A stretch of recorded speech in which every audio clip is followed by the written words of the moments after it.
Lens படத்தோட team interview தாங்க. So lens படத்தை டைரக்ட் பண்ணியிருக்காரு ஜெயபிரகாஷ் ராதாகிருஷ்ணன்.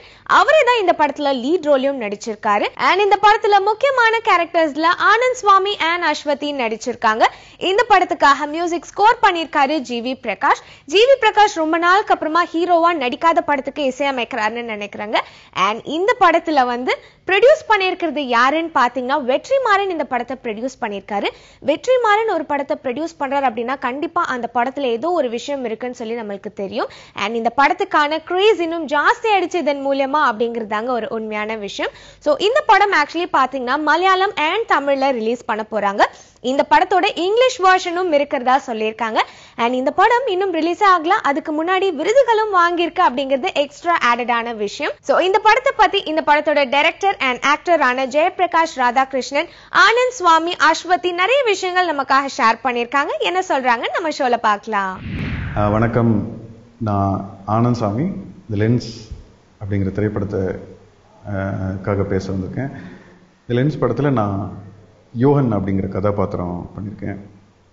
இந்த படத்தோட இயக்குனர், டைரக்டர், ரைட்டர் ஜெயபிரகாஷ் ராதாகிருஷ்ணன் என்ன இந்த படத்துக்கு இந்த ரோலை பற்றி எனக்கு நரேட் பண்ணார். ஃபஸ்ட்டு நான் ரொம்ப எக்ஸைட் ஆனேன். ரொம்ப பிடிச்சிருந்தது. அவர் சொன்ன ஜஸ்ட்டு இந்த ஃபில்மோட பிகினிங் தான் சொன்னார், என்னோட கேரக்டர் பிகினிங் எனக்கு ரொம்ப பிடிச்சிருந்தது. ஸோ நான் அப்போவே நினச்சேன் கண்டிப்பாக பண்ணணும்னு அவர்கிட்ட சொல்லிட்டேன், பண்ணுறேன்னு. இப்போ ஸ்கிரிப்ட் படிக்கல, எதுவும் இல்லை. இந்த கேரக்டர் வந்து நெகட்டிவ் பாசிட்டிவ் ஷேட் ரெண்டுமே இருக்குது. அண்டு இமோஷன் வைஸ் பார்த்தீங்கன்னா எல்லாமே என்ன எமோஷன் இருக்கோ எல்லாமே இருக்குது. ஸோ எல்லாத்தையும் உள்வாங்கிக்கிட்டு எல்லாத்தையும் கடந்து வர மாதிரியான ஒரு கதாபாத்திரமாக தான் இது இருக்குது. டைரக்டர் வெற்றிமாறன் எப்படின்னா ஒரு எஸ்ஆர் கதிர் மூலிமா இந்த ஃபில்மை பார்த்தார்.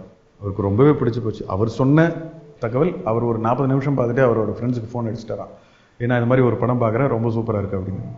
எனக்கு ஆஸ் அன் ஆக்டர் இந்த படம் பண்ணதில் ரொம்பவே பெரிய சந்தோஷம். இந்த கேரக்டர் பற்றி சொன்னால் it's very nice character. It's not bold character, it's very nice character. You should go and watch once. Director பற்றி சொன்னால் இஸ் வெரி நைஸ் பர்சன். ஃப்ரெண்ட்லியாக இருந்தாங்க. டைரக்டர் இருக்கட்டும், கேமராமேன் இருக்கட்டும், எல்லோரும் இருந்தாங்க. ஆர்டிஸ்ட் இருக்கட்டும், எல்லாரும் இருக்கட்டும். ஆஸ் அ ஃப்ரெண்ட்லியாக எல்லோரும் இருந்தாங்க. ஆஸ் அ ஃப்ரெண்ட்லியாக சொல்ல லைக் ஃபேமிலியாக இருந்தாங்க எல்லோரும். ஃபர்ஸ்ட் ஃபிலிம்னா இட்ஸ் லைக் அவ்வளோ கொஞ்சம் பயம் வரல. ஃபர்ஸ்ட் டே பயம் வந்துச்சு. ஆக்சுவலி இதில் வந்துட்டு ஆடிஷன் இருக்கல, எதுவும் இல்லை, டைரெக்டாக கூப்பிட்டாங்க. கொஞ்சம் பயமாக இருந்துச்சு. அப்புறமா கொஞ்சம் இதாக அப்புறமா ஹாப்பியாக இருந்தேன்.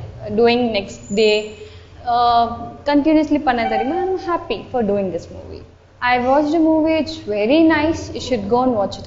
Family கூட போய் பார்த்தா தான் நல்லா இருக்கும். ஒரு வாட்டி போய் பாருங்க, then you will say me it's very nice. Lens படம் வந்து இந்த இணையதளத்தில் இன்னைக்கு வந்து சைபர் கிரைம் அப்படின்ற விஷயம் வந்து ரொம்ப பரவிட்டு இருக்கு. அதனால நிறைய பேர் பாதிக்கப்பட்டிருக்காங்க.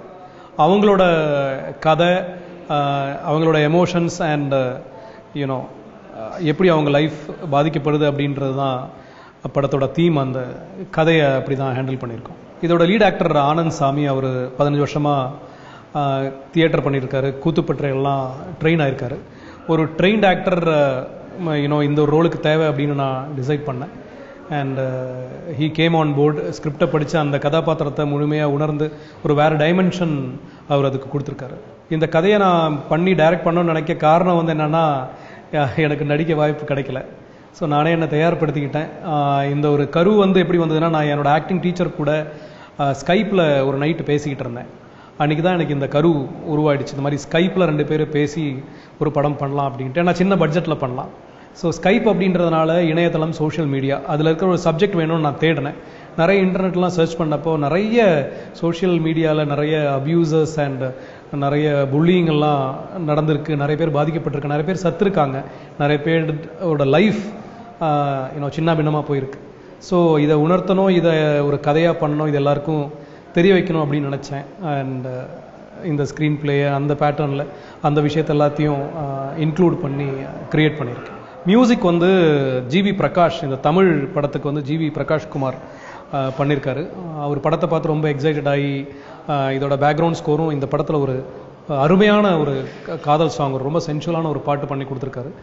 யுகபாரதி தான் இதோட லிரிக்ஸ் எழுதியிருக்காரு. ரொம்ப போயட்டிக்காக பியூட்டிஃபுல்லாக எழுதியிருக்காரு. ஆக்சுவலி புது புது வார்த்தைகள், நான் இது வரைக்கும் கேட்காத வார்த்தைகள் இந்த பாட்டில் யூஸ் பண்ணியிருக்காரு. மூங்கில் நிலா அப்படின்னு நான் முதல் தடவை தான் கேட்குறேன். இந்த படத்தை கிராஸ்வுட் ஃபிலிம் பேனரில் அவர் ரிலீஸ் பண்ண தயாரானது ரொம்ப பெரிய விஷயம். என்னோட படத்துக்கு வந்து இது ஒரு என்ன ரீபர்த் அப்படின்னு நான் சொல்லலாம்.